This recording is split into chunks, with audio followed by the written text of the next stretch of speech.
Today, we will discuss a short poem by the poetess Eunice de Souza. The title of the poem is Women in Dutch Paintings. Eunice de Souza was born in 1940 in Pune and passed away in 2017 in Wakola, Mumbai. De Souza never married and took care of her mother until her mother's death, after which she looked after an aunt who also passed away later. Eunice de Souza has been widely acknowledged as one of the best Indian poets writing in English. She was a multifaceted personality who combined the aspects of a poet, novelist, leading literary critic, and a theatre artist.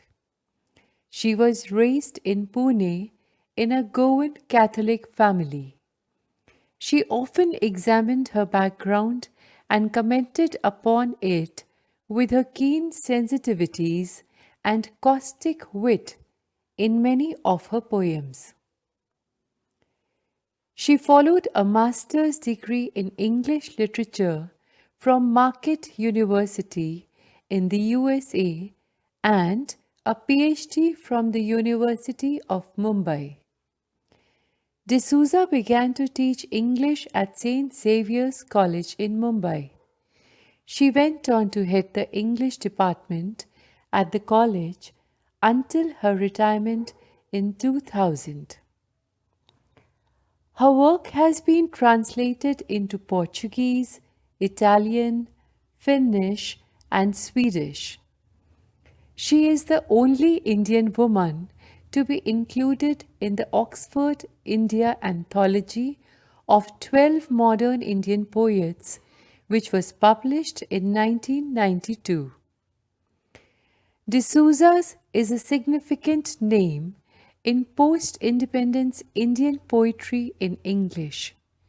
She belonged to the generation of modernists which included Arun Kolatkar, Gieve Patel, and Adil Jussawala. De Souza's prolificacy as a writer is attested to by her literary output.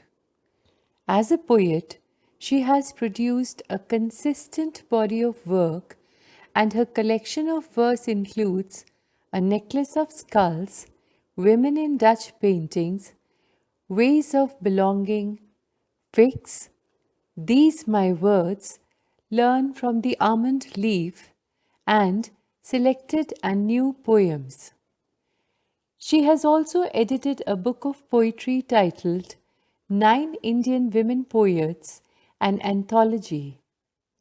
Besides this poetic output, she also has to her credit 2 novels, or I should say novellas. They are called Danger Lok and Dev and Simran, a novel. Though de Souza has written 2 novellas, but her verse consists of short poems mostly. Example, her collection called Women in Dutch Paintings, from which the present poem by the same name has been taken. Her poetry expresses concern for the plight of Indian women and raises her voice for the same cause. She chooses poetry as a medium to show her protest against it. Her poetry is confessional poetry like the poetry of Sylvia Plath. Her poetry reveals her personal sufferings and reveals her attempts to make a place for herself as an individual in the society. Her poetry is characterized by sensitivity, wit, sharpness, and understatement. She wrote with brevity and in simple language, and avoided the use of superfluous words and expressions.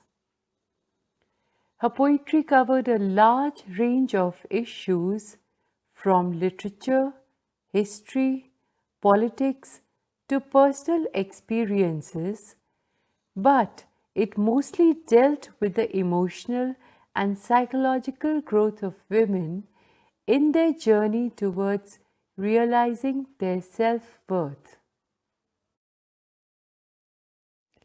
Let us learn about the poem. The title contains a dedication in parentheses or brackets that reads, "For Melanie Salgado." Melanie Salgado is also a poetess who writes in an acerbic tone about women's issues, especially in the patriarchal Christian world to which she belonged. De Souza sees paintings by the Dutch artist Johannes Vermeer. Dutch means belonging to Holland, also known as Netherlands. The paintings of the artist shows women in their domestic settings as the light falls on their faces. They have calm expressions on their faces and are well-rounded in structure. The calm beauty of these women instantly reminds de Souza of women in real life. She not only connects the painted women with the real women, but also gains an understanding into the peaceful nature of women who are actually strong and capable, but yet whose abilities are constantly undermined. As a result, they often feel the pressure to conform to society's expectations of what a woman should be, whether it is in the way of physical appearance, moral values, or submissive natures. Johannes Vermeer was a Dutch artist known specially for his paintings of 17th century daily life. The 36 or so of his paintings that survive show a remarkable purity of light and form. Johannes Vermeer was a Baroque period painter who specialized in painting domestic interior scenes of middle-class life and especially of women. Before we begin a study of the poem, let us first look at some of the paintings of women by Vermeer. While you look at the paintings, pay attention to the light that falls on the faces of these women from a window or some other light source. The women have well-rounded bellies and appear to be pregnant. The expression on the faces are calm but can be interpreted as stupid by some. Here, the poetess defends these expressions. The first painting is titled "Woman Holding a Balance." In this painting, one can see the woman holding a metallic balance in her hand. The painting expresses the idea that one should live a life of balanced actions and judgments, perhaps a religious and moderate life. The woman, therefore, is shown as a paragon of virtue, temperance, prudence, faith, and even justice. This painting is of a milkmaid, and the woman is healthy and calmly doing her simple job.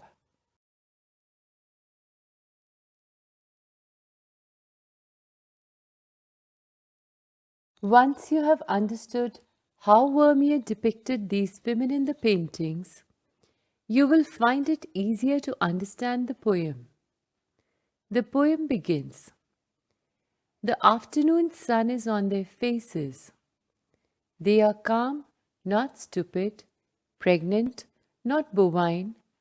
I know women like that, and not just in paintings." In these lines, the poetess talks about the sunlight that is illuminating the faces of these women in the paintings. They have expressions on their faces which make them look passive and dull, but are actually reflections of their inner peace and calm. Their roundedness is the result of them being pregnant. A pregnancy is the process of the creation of another human being and is a beautiful experience. It should not be confused with a bovine or cattle-like appearance. She recognizes their calm beauty and realizes that she has witnessed the same quiet strength and calm beauty in real-life women around her and not just in paintings. The poetess gives examples of two real-life women who display the same sense of quiet and peace as the women in the paintings. She further gives examples and says, an aunt who did not answer her husband back, not because she was plain, and Anna who writes poems and hopes her avocado stones will sprout in the kitchen. Her voice is oatmeal and honey. Her aunt's strength lies in the fact that she chose not to answer her husband back for reasons of her own and not because she was so simple or plain that she could not think of an answer or think of retaliating. The second example is of her friend Anna, who is an intelligent, creative woman who writes poetry. A personal detail is added that Anna hopes that her avocado stones will sprout in the kitchen. Stones refer to the hard seed of a fruit. Take a look at a picture of the avocado fruit with its hard seed. The avocado stones are hard to grow and require a lot of patient watering for months before they sprout, and they require a certain type of weather and climate conditions to grow. So this fact about Anna hoping for her avocado stones to grow could be a mere personal detail, or it could be a hint at the patience and optimism in Anna's character. Her voice has been metaphorically compared to oatmeal and honey. This is an indication of the smoothness and softness of her voice. Oatmeal is a type of porridge that goes very smoothly down the throat, and honey is known for its softness and smoothness. The surface meaning of the poem is simple enough. It is merely the appreciation of the women in the paintings and an acknowledgement that such women exist in real life and not just in paintings. The poetess also gains an understanding about these women by relating them to real life women. However, on a deeper level, it hints at the idea that the voices of the women have been silenced, as these women have conformed to the idea of a woman as one who does not answer back or express opinions and quietly goes about her work. When she says her voice was oatmeal and honey, she is trying to give voice to a woman who can speak, as opposed to the canvas women who cannot tell their story. On seeing the Vermeer paintings, the poetess in Souza can recognize the quality displayed by these painted women and establish a connection between them and some real-life women. There is an understanding and appreciation of the quiet strength displayed by the women in the paintings. This leads her to make an instant connection with the women in real life who demonstrate the same calmness and resilience. She quotes the examples of an aunt who never answered her husband back, not because she was weak, but because she had a quiet resilience that made her stand strong and not answer or talk back to her husband. The quiet beauty of these painted women in their domestic spaces makes her appreciate the tranquility, calmness, and peace of these women. They are full of peace and not troubled. That same tranquility is mirrored in her friend and relatives. It gives de Souza a life-embracing perspective. She is defending these women indirectly, speaking against the social and moral attitudes of people towards real-life women, and she expresses her outrage at women being judged on the basis of their personal appearance or on the basis of their morality. De Souza hints at the fact that even intelligent women make compromises to maintain peace, and these compromises may come at the cost of their own existence as individuals in the society. She reveals the tensions and frustrations which a woman faces while trying to create a balance between who she is supposed to be and who she wants to be. There is a hint at subalternity as the women accept their social roles so readily that they do not even think about the compromises that they have made to their womanhood. De Souza is sensitive to the overt and subtle oppression of women all around her, noting their suffering behind the facades of docile domesticity.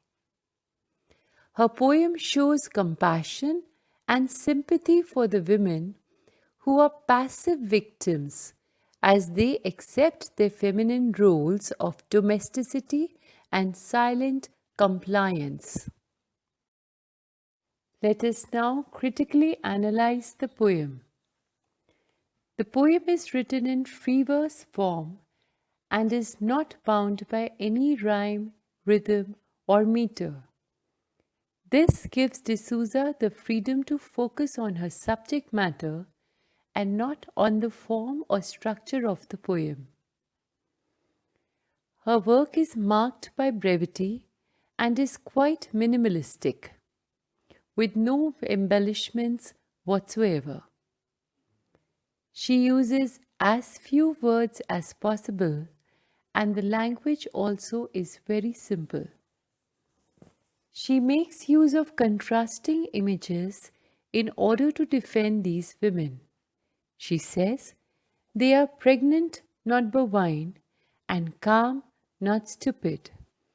The contrasting images bring out the beauty and strength of the painted women. Anna's voice has metaphorically been compared to the smoothness of oatmeal and the sweetness of honey.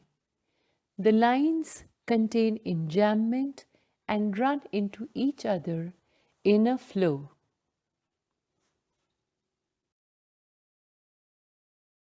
With this, we come to an end of the discussion of this wonderful poem by Eunice de Souza. Thank you.